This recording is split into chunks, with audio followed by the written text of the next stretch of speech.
Amen. Napakabuti po ng Panginoon. Amen. At alam ko po na naintindihan po natin yung awiting iyon. Amen. So sa pagkakataon pong ito, ihanda na po natin ating mga puso dahil may mensahe po ang Panginoon sa ating lahat. May mensahe ang Panginoon sa iyo, kapatid. Oo, ikaw kapatid. May mensahe ang Panginoon sa iyo. Personal message. Amen. So sa pagkakataon pong ito, tinatawagan ko po ang ating head pastor, Pastor Estelito Aguilar.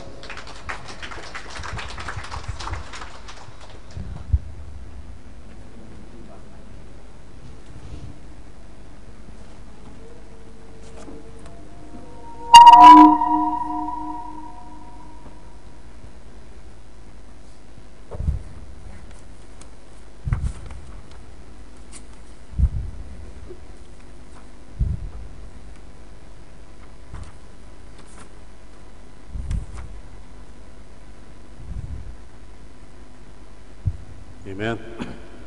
Praise the Lord. Isang pinagparang gabi sa lahat mga magulang at mga kapatid. It is a blessed night to all brothers and sisters in Christ.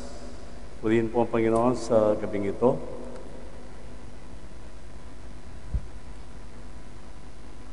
Let's all arise and open our Bible in the book of First Chronicles 27, verse 28. In the book of First Chronicles, chapter 27, verse 28. And over the olive trees and the sycamore trees that were in the low plains was Baal-Hanan the Gederite, and over the cellars of oil was Joas.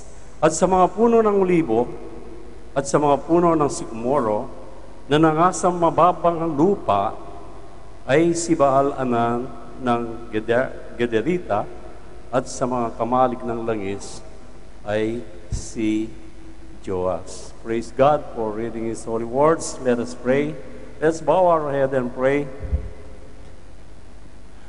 Lord, once again we thank you and we worship you tonight.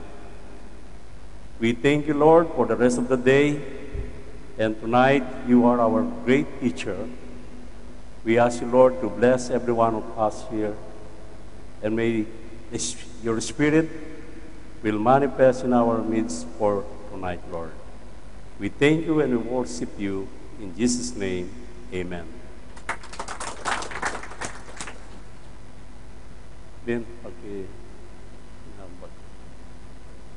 Amen.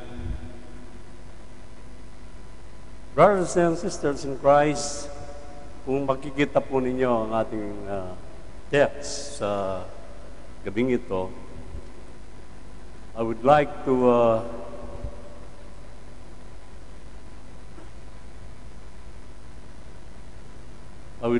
give you a short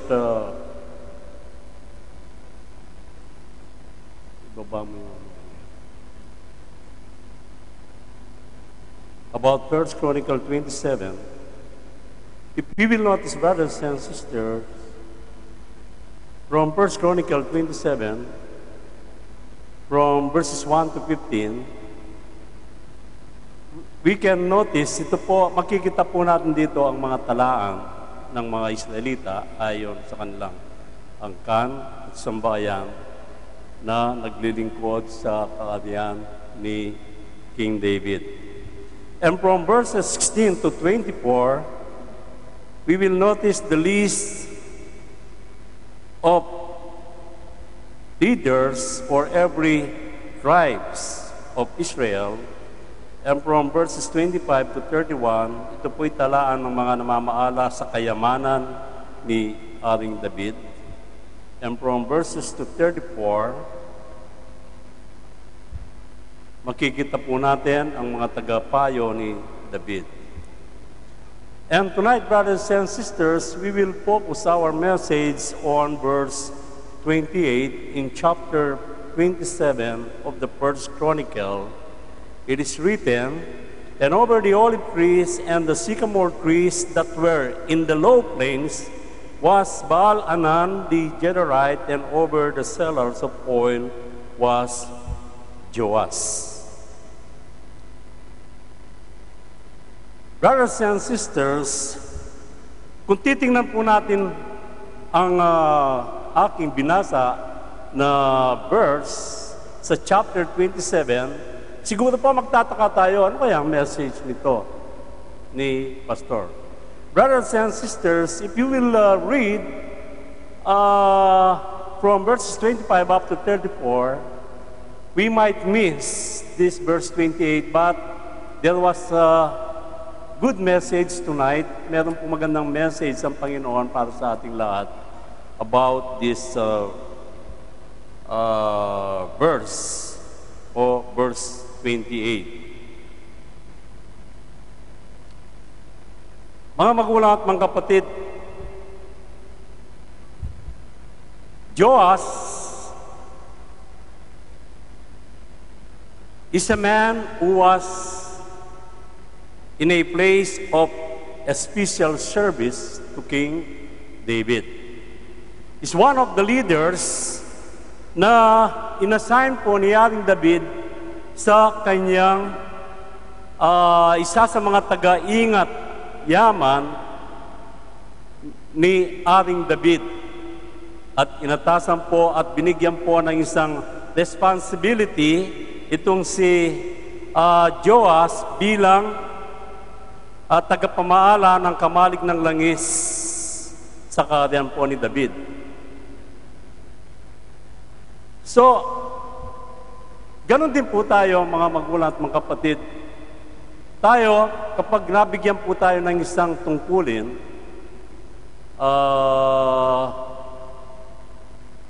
lalo-lalo na sa ating iglesia, una sa lahat, dapat mga magulang dapat mga kapatid, ito po ay pangawakan po natin na maayos. Like Joas, ano po. So, among the leaders, King David assigned these people to protect or to lead ang bawat branches ng kanyang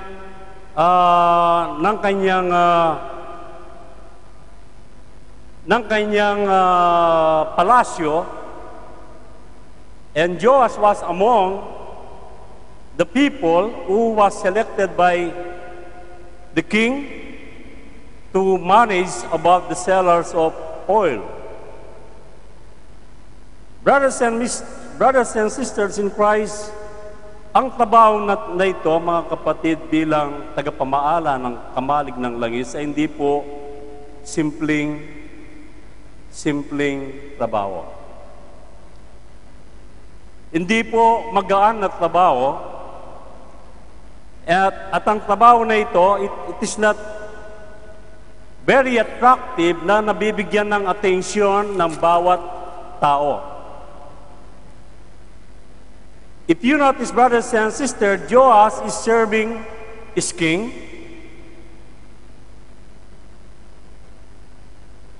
At kanyang pagsiservisyo, mga magulang at mga kapatid, ang sabi po dito sa 27, it is mentioned in verse 37, "And over the olive trees and the sycamore trees that were in the low plains was Baal-Hanan the Gederite, and over the sellers of the oil was Joas." Sila po'y nangasa mababang lupa. They were in a dark place and deserted area, at itong kamalig na ito, mga kapatid, wala kang makikita dito kundi puro mga langis na nakabudega. Siguro po, kung titingnan po natin, kung ilalarawan po natin, ang sitwasyon ni Joas, napakalungkot. Siya lang mag-isa. Siya'y natatambakan ng iba't ibang mga kamada ng mga langis, mga magulang at mga kapatid. Napakahirap. He was out of sight sapagkat siya po ay nasa isolated place na nag-iisa. Amen.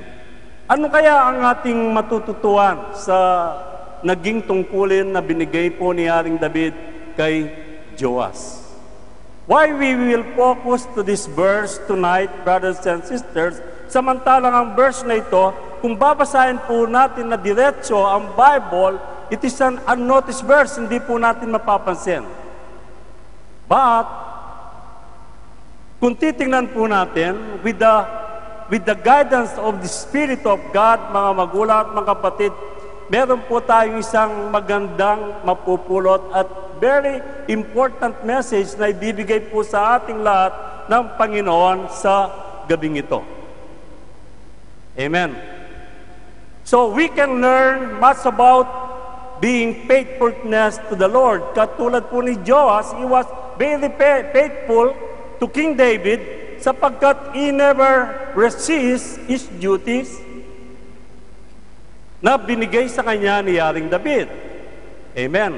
Hindi katulad po natin ngayon, karamihan po sa mga Kristiyano ay pumipili po sila ng posisyon sa ministry ng church. Karamihan po ganyan ang mga Kristiyano. Among Christian today, they always choose a ministry that can physically fit to them. But remember, brothers and sisters, kung mas marunong pumili si Haring David ng mga manunungkulan sa kanyang kakarian, mas marunong pumili ang Diyos. And once God chooses you to lead this ministry, brothers and sisters, ang lahat ay nakaplano na. Ang lahat ay nakaplano na, mga magulang at mga kapatid. Kaya ang Diyos ay marunong. Kung marunong po si David, mas marunong ang Diyos na hindi po natin nakikita. Kaya ang message na ito, mga magulang at mga kapatid, makikita po natin, it's about leadership in the church. Ang ating pong mapapag-aralan sa gabing ito. Amen. Makikita po natin dito, si Joas, he was very committed to his position. Amen. Pinangangalagaan niya. Although he was assigned to a deserted place, malayo sa kabyasnan, sapagkat nandun po yung mga kamalig ng mga langis, siya ay nag-iisa, walang sinabi ang Biblia na meron siyang ibang kasama dito, but he was assigned alone to the sellers of oils. Amen. Brothers and sisters, tonight, as we read this verse, Joas represent most of the people in church these days. Amen. Si Joas, mga magulang at mga kapatid, dinirepresent siya ang alos Kristiyano sa loob ng simbahan ng Panginoon. Like Joas, brothers and sisters, kung siya po ay committed, kung siya po ay nagsiserve kay Haring David, as a believers, we are also serving God. Amen. If you notice, many preachers or many believers, they serve God in obscurity. It means to say, marami pong mga unknown preacher. They are anointed preacher, they are unknown in public. Hindi sila tanyag. They are remain in low profile, but they were anointed by God. Hindi katulad po ng mga preacher ngayon. Gusto nila maging high profile sila, mga magulang at mga kapatid. Pilit na inaakit yung mga tao sa mga malinturo. Purihin po ang Panginoon sapagkat ang lahat ng tinawag ng Panginoon, sila po'y pawang mga low profile. Hindi sila sikat na tao. Hindi mataas ang kanilang mga pinag-aralan. Who among the 12 disciples na mataas ang pinag-aralan? Mga magulang at mga kapatid, most of them, they are fishermen. They are ordinary people. Unlike these days, unlike sa mga panahon na ito, mga magulang at mga kapatid, kung hindi ka tapos sa mga matataas na Bible school, they will not accept you in the ministry of God. and without knowing, God is the one who choosing His leaders. Siya po ang pumipili ngayon. Siya ang tumatawag. Kaya kapag wala po tayong calling, hindi po tayo pwedeng mangangas. Mapalad po tayo, mga kapatid, lalong-lalo na doon sa mga tapat na lingkod ng Panginoon. Mapalad po tayo sapagkat binigyan po tayo ng lugar ng Panginoon upang ipangaral ang kanyang ebanghelyo. Amen.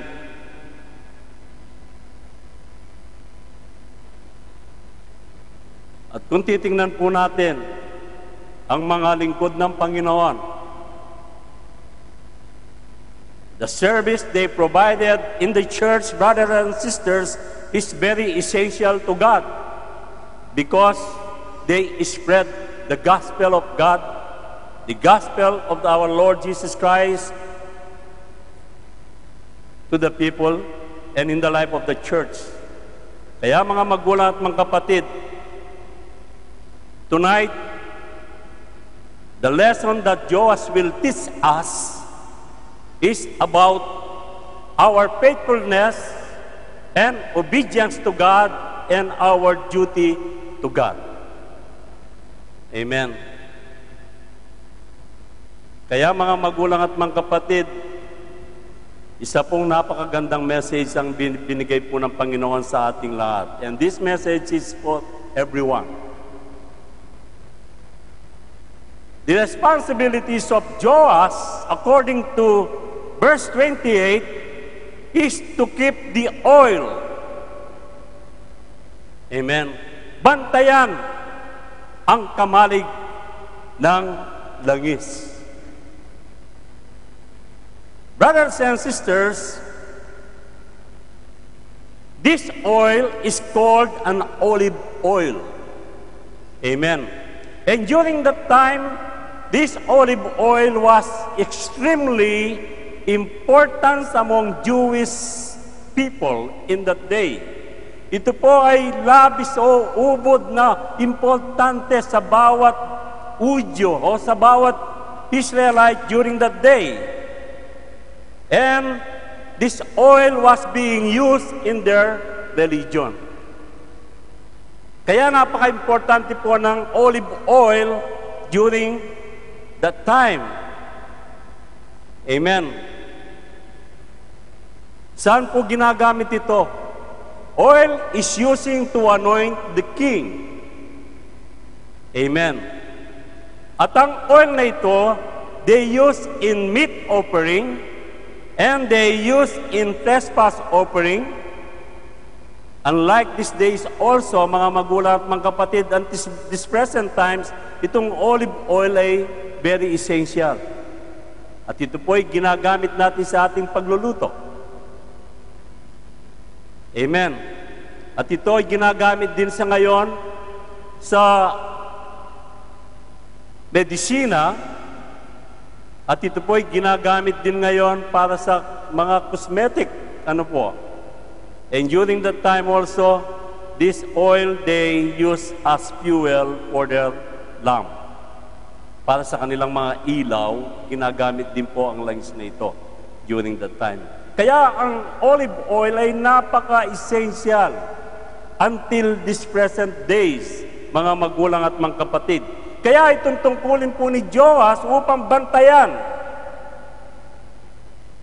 Make sure na walang makakapasok na mga magnanakaw upang kunin, na nakawin ang mga langis na ito, mga magulang at mga kapatid.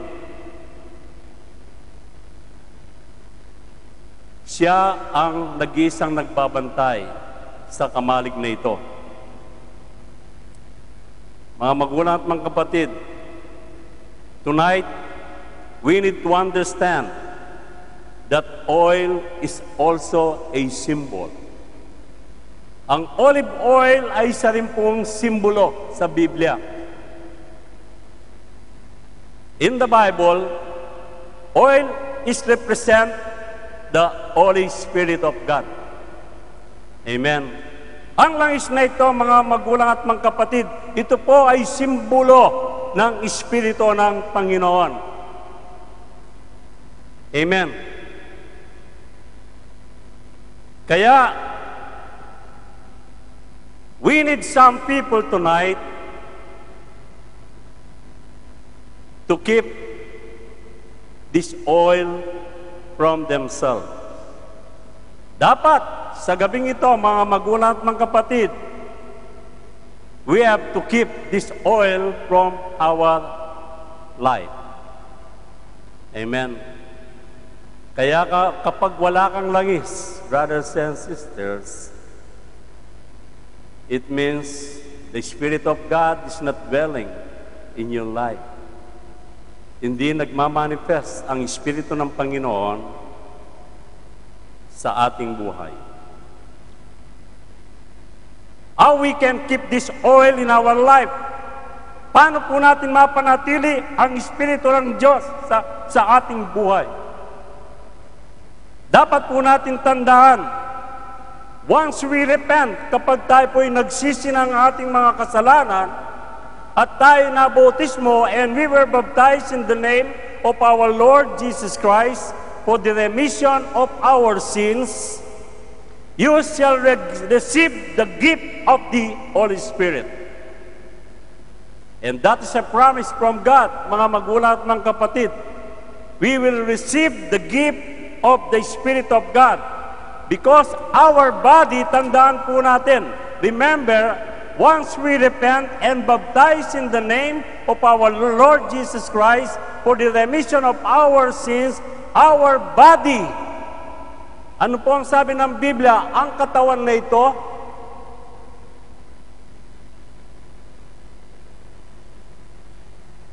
o hindi ba ganin nyo nalalaman na ang inyong katawan ay templo ng Espiritu Santo na nasa inyo? What? Know ye not that your body is the temple of the Holy Ghost which is in you, which you have of God, and you are not your own. Kaya kapag tayo po'y nagrepent, brothers and sisters, and we were baptized in the name of our Lord Jesus Christ, our sins have been forgiven, and we will receive the gift of the Holy Spirit. So once we repent, the dwelling of the Holy Spirit will be upon us. Amen. So, tayo po'y nagiging templo na ng Espiritu ng Panginoon. Amen. So, once the Spirit of God nakadwell na po sa atin, at ito po'y magkakaroon na ng bunga, there will be a fruits. Amen. Ito po ang hindi nalalaman at naintindihan ng karamihan ng mga Kristiyano. Kapag nasa atin na po ang Espiritu ng Panginoon, if you were baptized in the Spirit of God, mga kapatid, makikita mo po ang bunga sa isang tao. And what is these fruits, brothers and sisters? Ito po ang love. Makikita sa atin na magkakaroon tayo ng pag-ibig na nagmumula sa Panginoon. Hindi na yung love na makatao. Kapag wala siyang nakukuha sa iyo, wala ka nang halaga sa Kanya.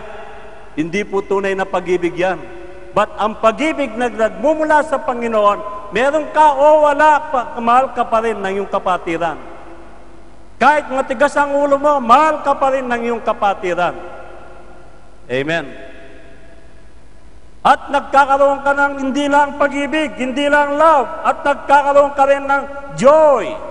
Nagkakaroon ka ng kagalakan sa iyong buhay, mga kapatid. Hindi enjoy. Kapag nag-enjoy ka, pansamantala lang yan. But if you have the joy from God, brothers and sisters, siya po'y forever na at hindi na nananakaw sa iyo ng kalaban, maliban lang kung ikaw ay babalik sa dati mong nature.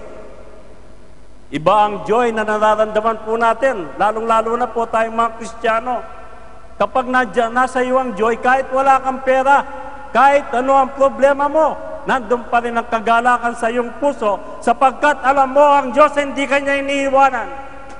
Sapagkat ang Diyos ay nasa iyo, nakadwell ang Espiritu ng Diyos sa iyo, mga magulang at mga kapatid. Kaya yan po ang dapat po natin ilagay sa ating puso at kaisipan bilang isang mananampalataya. Ano pa? nagkakaroon ka ng peace. Ito po ang mahalaga, brothers and sisters. If you have peace in your life because the Spirit of God is dwelling to you, nagkakaroon ka ng peace. Kahit may problema, nararamdaman mo yung kapayapaan sa buhay mo. Amen. Kahit hindi kayo magkasundong mag-asawa, nandun pa rin ang kapayapaan sa iyo. Amen.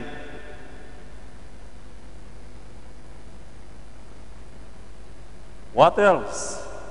You have long sufferings. Ito po ang manifestation o yung fruits. You have gentleness, you have goodness, and you have faith in God. Meekness and temperance. Nandun yung pagpipigil sa lahat ng mga bagay. Amen. Kaya kadalasan sa atin, kapag wala ang bunga na ito, mga magulang at mga kapatid, wala tayong pagpipigil sa ating mga sarili. Konting bagay lang, lagi mong sinasabi, kasi high blood ako, kahit hindi ka high blood. Sa katunayan, wala ka lang pagpipigil sa iyong sarili. Amen. Kaya mga magulang at mga kapatid, sa gabing ito, marami pong re-reveal sa atin ang Panginoon. Ang church ng Panginoon sa mga panahon na ito, the church of God needs some people who will continue to keep the Spirit of God in their life. Amen. Maging sa ating mga preaching, we must be guided by the Spirit of God. Maging sa ating pag-aawit, mga magulang at mga kapatid, we must be guided by the Spirit of God. Even in our praying, we must be guided by the Spirit of God. Maging sa ating personal, maging sa ating holiness, mga magulang at mga kapatid, we must be guided by the Spirit of God, or else hindi po tayo magiging perfect sa harapan ng Panginoon. Amen. Kaya kadalasan tayo po'y naghihirap, nag-struggle po tayo sa buhay natin. Why? Sapagkat marami po tayong hindi naintindihan. Alam lang natin na may Diyos, period. Then later on, wala na po tayong kaalaman sa mga attitude bilang isang Kristiyano. Kaya mga magulang at mga kapatid, this message is for us tonight. It is a plan of God na sa gabi pong ito ay maririnig natin ang mga ganitong uri na message mula po sa Panginoon. Amen. Tandaan po ninyo, the Church of God needs some people who will going to stand in the dark days. Ngayon po, ito na ang tinatawag na dark days. Tayo po ay nakapalibot ng mga iba't ibang mga kasalanan. Amen. Ang mundo po ay kaiba na ngayon. Kaya ang panlaban po natin sa takbo ng panahon ngayon, brothers and sisters, ang panlaban po natin, dapat naka-attach po tayo sa Panginoon. Hindi po wag po tayong bibitiw, brothers and sisters. Ano man ang problema, whatever the problems that arise in our lives, brothers and sisters, we must keep the Spirit of God in our life. Wag po tayong magpatalo. Na-terminate ka man sa trabaho mo. Even you were terminated in your job, brothers and sisters. Just keep the Spirit of God in your life. Don't be discouraged. Huwag kang ma-discourage. Ang sabi ng Panginoon sa kanyang mga pangako, you will never leave you, I will never leave you, nor forsake you. Yan ang pangako ng Panginoon. Kaya huwag po tayong matakot. Dapat makita po nila sa atin.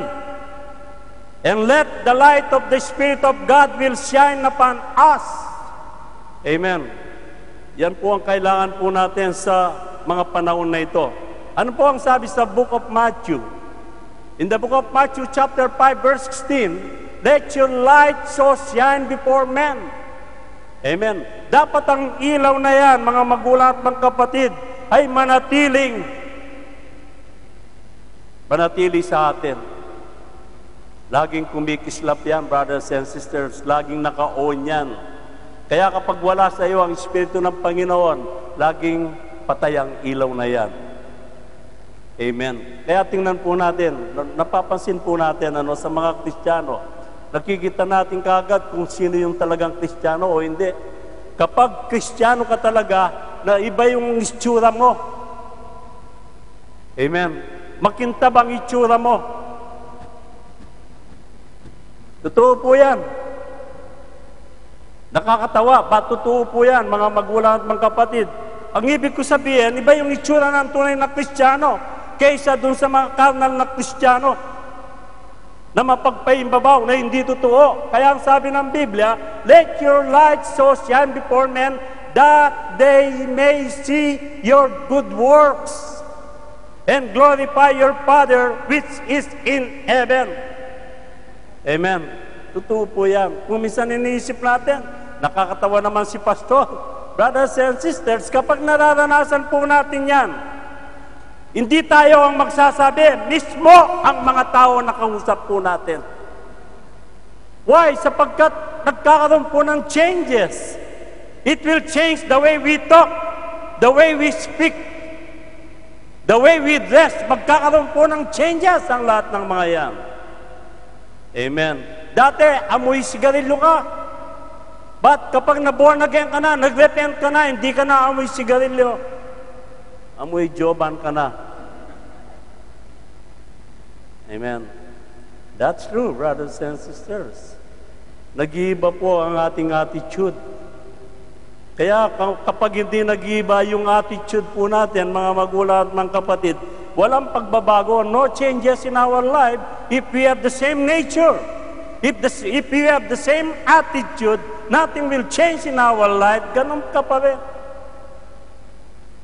Kaya ang ilaw, hindi po nila nakikita sa atin. Amen.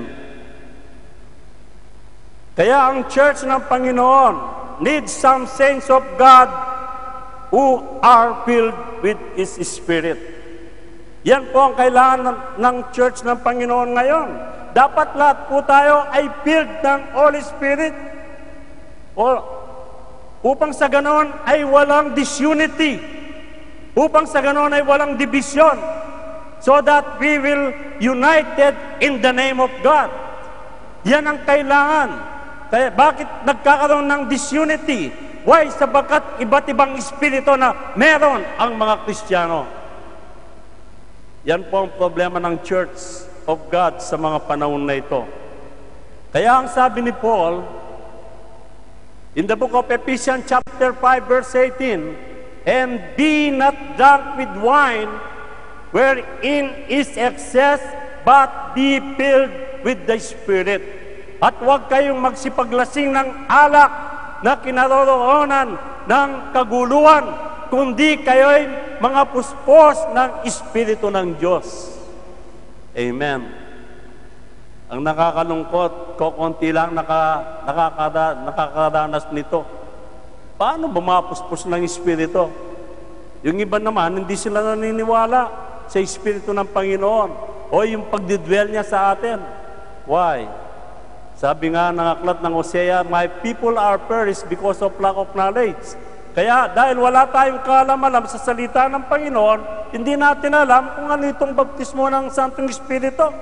Kaya kadalasan, even sometimes, marami ding mga Kristiyano that they don't believe in the baptism of the Holy Spirit. Hindi po sila naniniwala. Basta't sila ay nag-cross ng gano'n, amen, tapos na ang lahat. No. Amen. Dapat maranasan po natin kung ano ang sinasabi ng Biblia. Sapagkat ang Espiritu ng Panginoon, the Spirit of God is the one who control us. Siyang nagkumokontrol sa atin, kaya lagi tayo sa gawain ng Panginoon. Kaya kapag wala ka, tamad ka sa gawain ng Panginoon, somebody is controlling your life. Walang iba kundi ang kalaban po natin. Yang si Satan.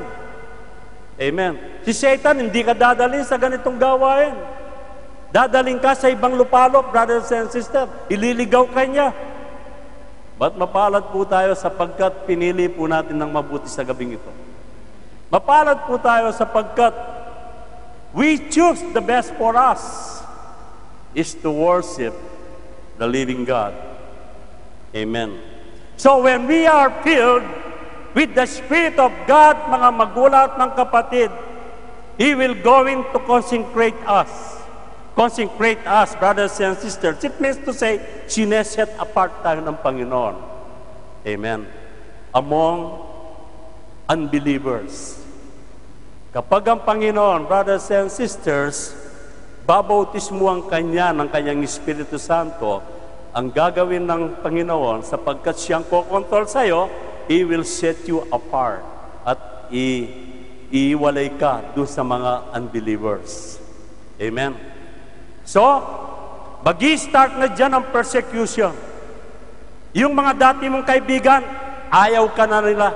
Iiwasan ka na nila. Why? Sapagkat nasisilaw na sila sa'yo. Sapagkat ang ilaw ng Panginoon ay nasa iyo na, nasisilaw na sila. Amen. Way back, brothers and sisters, 20 years ago, ang dami kong barkada dito sa Bahrain. Yan, alam ng pamilya ko, ang tahanan ko dyan sa likod ng Bukamas, brothers and sisters, every Friday, parang Philippine Embassy. Totoo po yan. Tanungin niyo si Brother Marvin. Yung lahat ng mga CW dito sa Muarak, kilala po namin. Kaya pag Biyernes ng hapon, whole day, nandun lahat sila. Nagiinuman po kami. Sigarilyo, may babae pa, brothers and sisters. Napakagulo ng buhay namin. Sapagkat wala kami sa Panginoon. Amen. But slowly, sway, brothers and sisters, nung unti-unti po kami tinatawag ng Panginoon. Lahat ng mga kaibigan namin, mga malapit sa amin, kamag-anakan, iniwanan na po kami, iniiwasan na kami. Why? Sapagkat sila po'y nasisilaw na. Kaya napakasarap kapag tayo po'y nagbalik loob sa Panginoon. Amen. Napakasarap po! Napakasarap ang buhay ng isang tunay na Kristiyano. Hindi po pwedeng sabihin napakasarap ang buhay ng Kristiyano. Ang tunay na Kristiyano. Amen. Alam ko po sa mga panahon na ito, maraming mga Christian na nag-i-struggle. The main reason, they don't know the God that they are worshiping. Hindi nila kilala ang Diyos. Kilala lang nila ang Diyos sa pangalan. But personally, they don't know God. Kung paano naging Diyos ang ating Panginoong Jesucristo, wala silang kaalam-alam. Amen. And tonight, brothers and sisters, kapag tayo po'y filled ng Espiritu ng Panginoon, ano pong sinasabi sa book of Galatians? In the book of Galatians chapter 5 from verses 16 to 21. This I say then, walk in the Spirit. Sinasabi ko nga, magsilakad kayo ayon sa Espiritu. Amen. Tanungin natin ang ating sarili, are we walking with the Spirit of God? Tanungin po natin ang ating sarili. Let's personalize the Word of God. Brothers and sisters, are we walking in the Spirit of God? As I told you before, the Spirit of God is the one who controlling us. Kaya kapag lumihis ka, brothers and sisters, wala na sa iyo ang Panginoon. Nagigrib na. Kasi yung will mo, ito ang sinusunod mo. Alam mo na, Friday worship service, may time ka, nagtulog-tulugan ka dun sa flat mo. Alam mo na, may worship pag Friday, nagbubukas ka ng trabaho para hindi ka makapag-attend. O mag-attend ka kung ano-anong gagawin mo. Ang sabi ng Panginoon, kahit man lang yung day of worship, ibigay mo sa Kanya. Amen. Alam mo ng linggo, ito sa worship day din ng iyong church, but still gusto mo pang manood ng telenovela. Amen. Now, ask yourself tonight, are you walking in the Spirit of God, brothers and sisters? Lahat ng tao masyadong busy. Kulang na kulang ang 24 hours sa kanilang buhay, brothers and sisters. Binigyan tayo ng 24 hours ng Panginoon. Imagine, we don't even worship Him. Nagugugol lahat ng 24 hours na ito sa mga bagay na pawang makamundo. but spiritually, nawawala ang Panginoon. And the sad thing, naisip lang natin kapag may gawain. Amen. And we are always justifying what we are doing. Justify natin lagi ang ating ginagawa. Amen. Magsilakad kayo ayon sa Espiritu at hindi ninyo gagawin ang mga pita ng laman. Ano itong mga pita ng laman? Ito yung mga bisyo, mga abis. Amen. Ito yung mga bagay na kinalulukuhan natin na hindi para sa Panginoon. Amen. Araw ng badminton ngayon, araw ng basketball. So, dapat priority ko ang basketball o yung tennis o kung ano-ano, brothers and sisters. Yan po ay covered po sa pita ng laman. Yan ang the lust of the flesh. Amen. It means hindi priority sa atin ang Diyos. Kaya hindi po ba ninyo napapansin, kadalasan puno-puno tayo ng mga problema. Amen.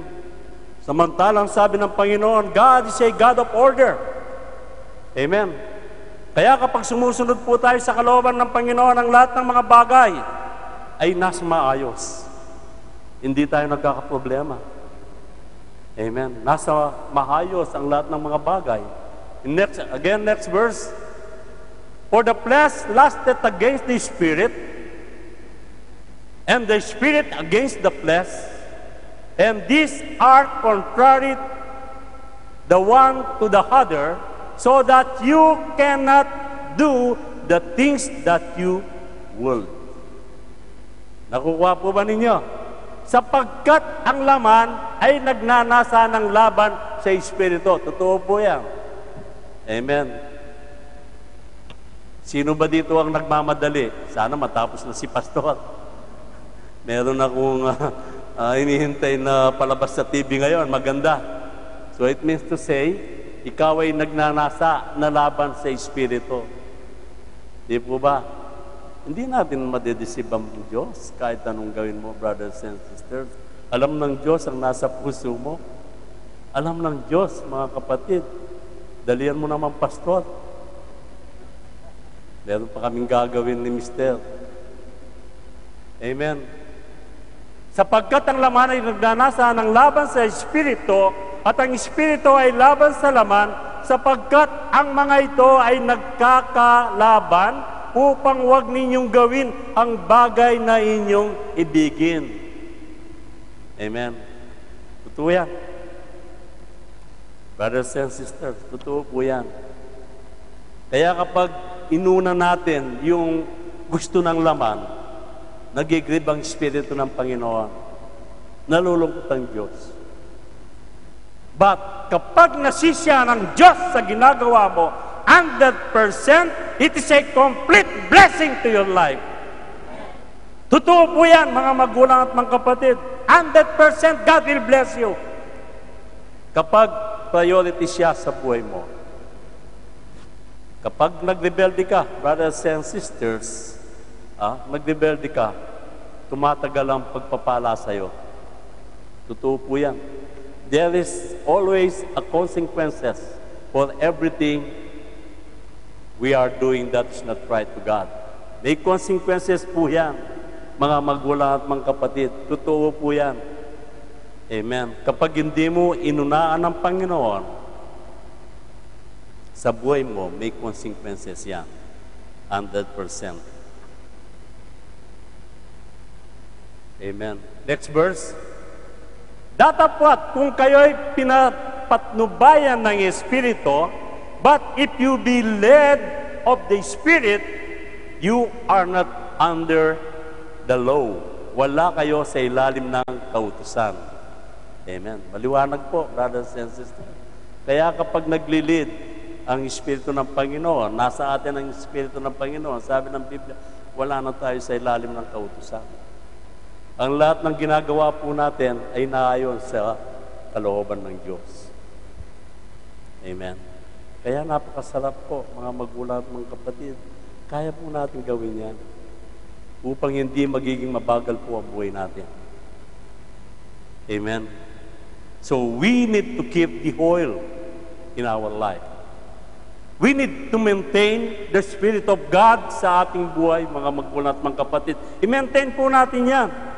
Especially during these dark days. Ang kalaban po natin ngayon ay laganap. Amen.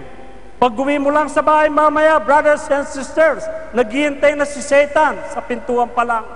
Ba't wala pa itong mag-asawa na ito? Ha? Si Satan talagang tuso, brothers and sisters. Ang gagawin niya, kung umalis ka na may pagkain, ang gagawin niya, mapapanis yun. Pag-uwi mo, ano bang ginawa? Mag-aaway na kayo mag-asawa. Hindi mo ba linagay sa fridge kanina ito? Ay, nakakalimutan ko, darling. Brothers and sisters, kung aware tayo sa mga bagay na ito, it is the work of the devil. Amen. Gutom na gutom ka, umuwi ka, maya-maya, walang patis. Hindi ka pa bumili ng patis sa Sip Mall kagabi? Walang suka.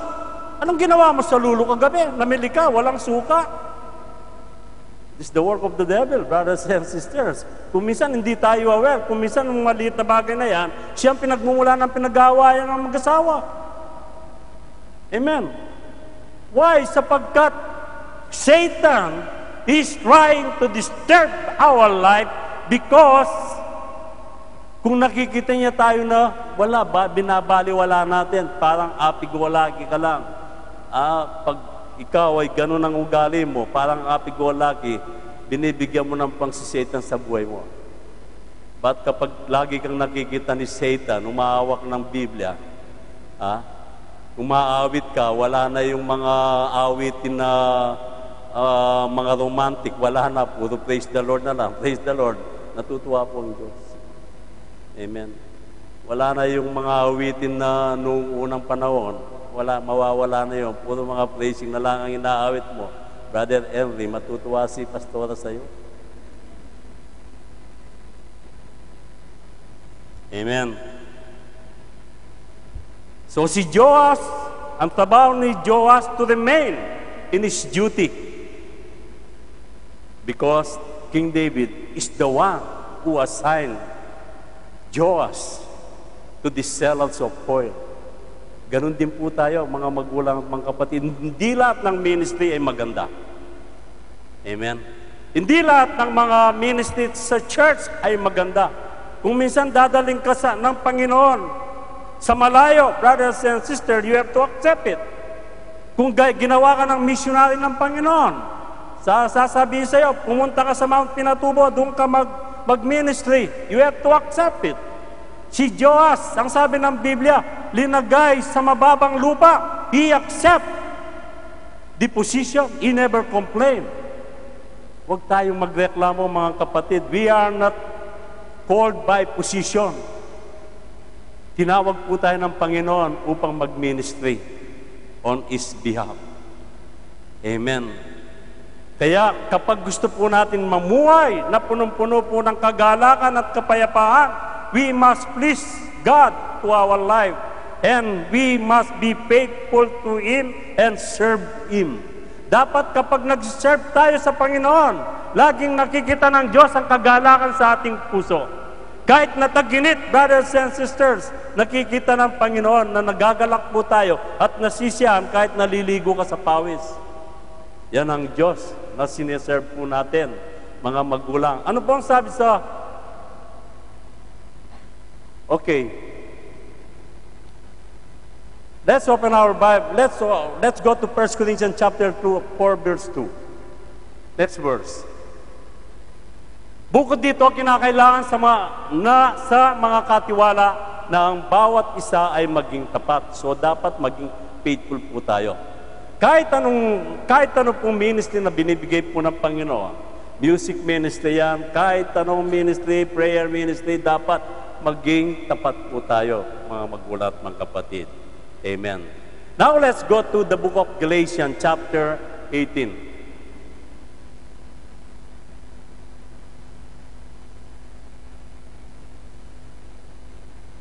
Okay.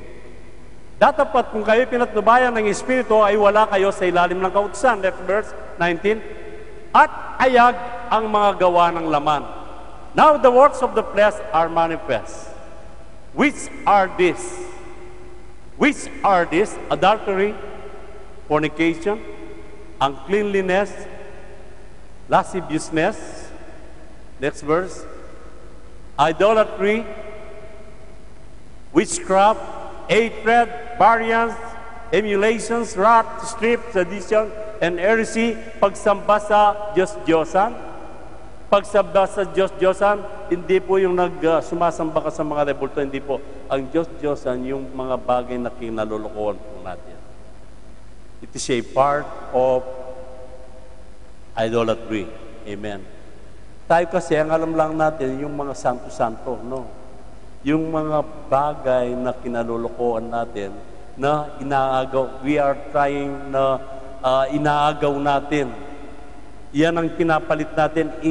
Instead na ang Diyos, lumapit tayo sa Panginoon, but yung paglapit po natin, ibang bagay ang ating mga ginagawa. Amen. Pangkukulam, mga pagtataniman, mga pagtatalo, mga paninibuggo, mga pagkakaalitan, mga pagkakampi-kampi, mga pagkakabahabagi, mga idwaang pananampalataya, and all these brothers and sisters, nangyayari po sa dark days na ito, sa church ng Panginoon. Ito po ang nangyayari.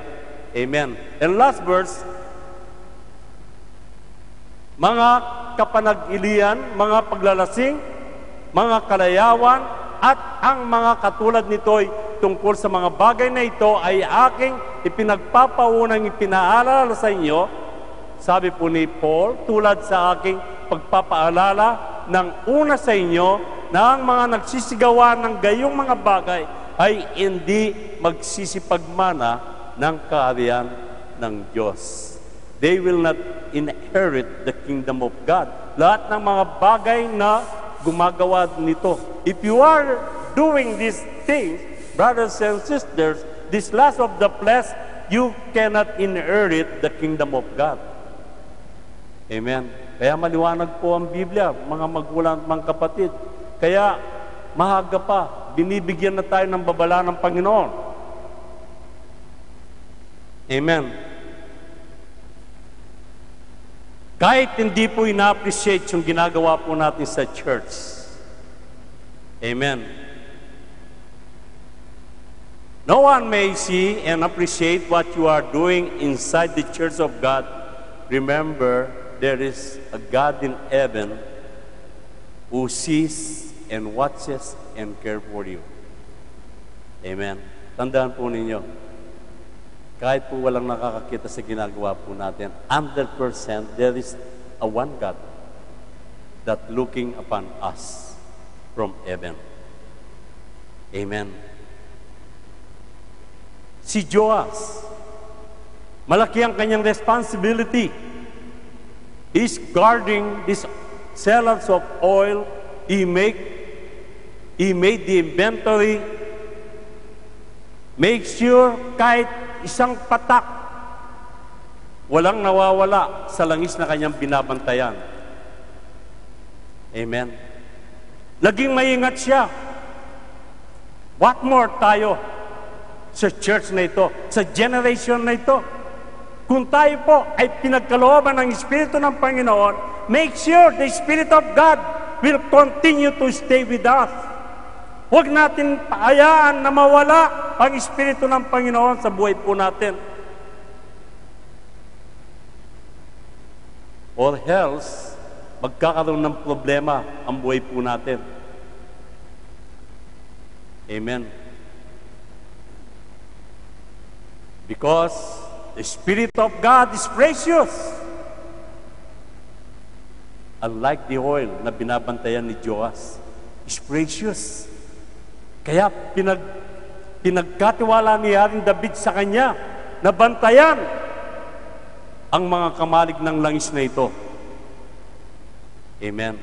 Sapagkat alam ni Joas, maraming magnanakaw. Ganon din po ngayon. Amen. Ganon din po ngayon. Anong nakikita po natin?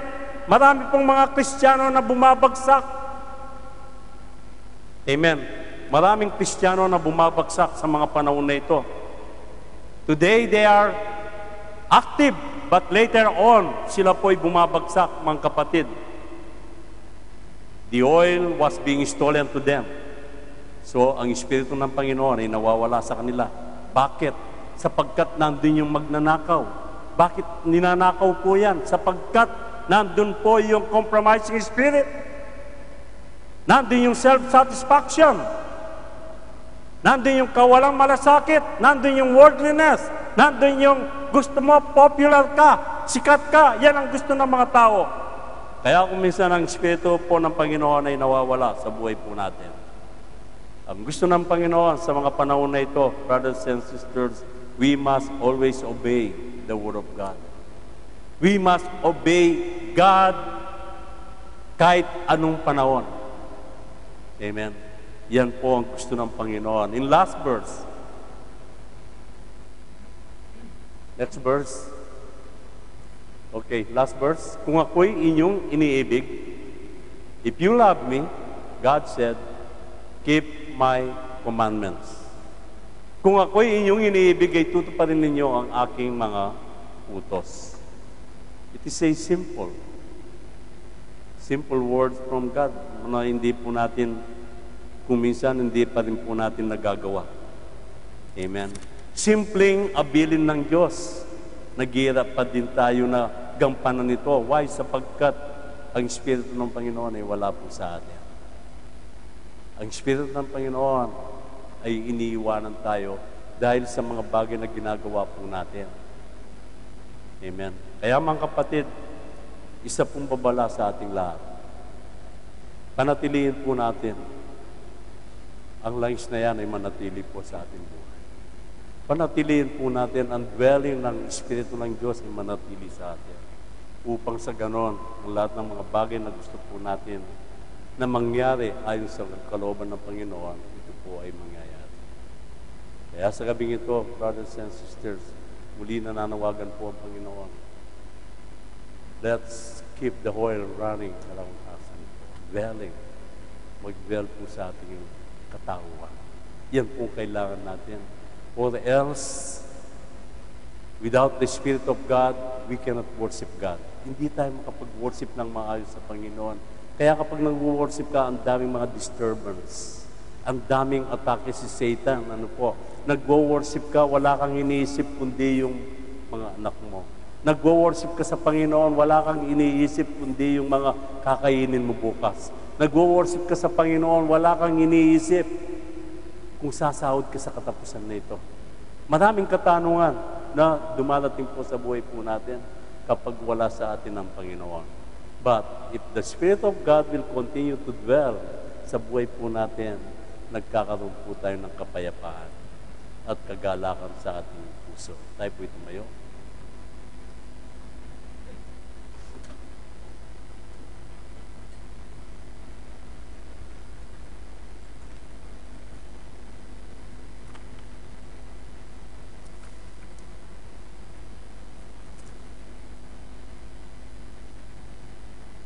Amen. Are we blessed, church? After this fellowship, mga magulang at mga kapatid, meron po tayo yung baptism. Yan po ay Sister Pretty. How you decide to baptize in the name of God. Ganon din po after the worship service, meron pong blessings sa tiraan ng Sister Gina. So let's keep the Spirit of God sa buhay po natin. Let's unite in the name of the Lord. Tayo po manalangin. Lord, once again, we thank you and we worship you tonight. We thank you, Lord, for the wonderful message. Salamat po, Panginoon, sa power ng iyong Santong Espiritu sa aming buhay. Sapagkat ikaw ang nagpapabago sa amin. Panginoon, wala po kaming lakas. We don't have the strength, Lord, to change this life. But because of the power that manifesting in our life, that dwelling in our lives, Lord, it changed everything. Even the old nature that we have before, brothers and sisters. nawawala po yan. Kaya mga kapatid, sa gabi pong ito, let's unite in the name of God, and we will continue to pray to God that God will never forsake us nor leave us. Again, Lord Jesus, we thank you for being with us tonight. We thank you for the power of your words. We thank you for everything that we have, Lord. We thank you because you are the great provider in our life. Ikaw, Panginoon, nagpo-provide ng lahat ng mga bagay sa amin. At ikaw din, Panginoon, ang nagpapagaling. You are the great physician in our lives, Lord. Without you, we cannot do anything in this life. Kaya kung wala ka, Panginoon, ang buhay na ito ay walang kabuluhan. Kaya, Amang Diyos, sa gabi pong ito, ang nais po namin na manatili ka sa buhay namin. Ang nais namin, Panginoon, wag mo kaming iiwanan at pababayaan. Kaya, Amang Banal, ingatan mo po ang bawat isa na narito. Maging sa paglisan po nila sa gusaling ito. Nawa, Panginoon, ang divine protection ang siyang mag-aari sa bawat isa. Kaya sa gabing ito, Amang Diyos, kayo pong magbantay sa amin. We ask you, Lord, to continue to protect us and guide us. At maging sa aming pagtulog sa gabing ito, kayo pong magbantay sa amin, bigyan mo po kami ng mga makalangit na panaginip. Upang paggising po namin bukas, Amang Diyos, taglay po namin ang kagalakan at kapayapaan sa aming puso. Salamat po sa pag-iingat mo sa aming lahat. Salamat po sa guidance mo sa gabing ito, sa aming gawain. We thank you and we worship you. In Jesus' name, amen. Amen.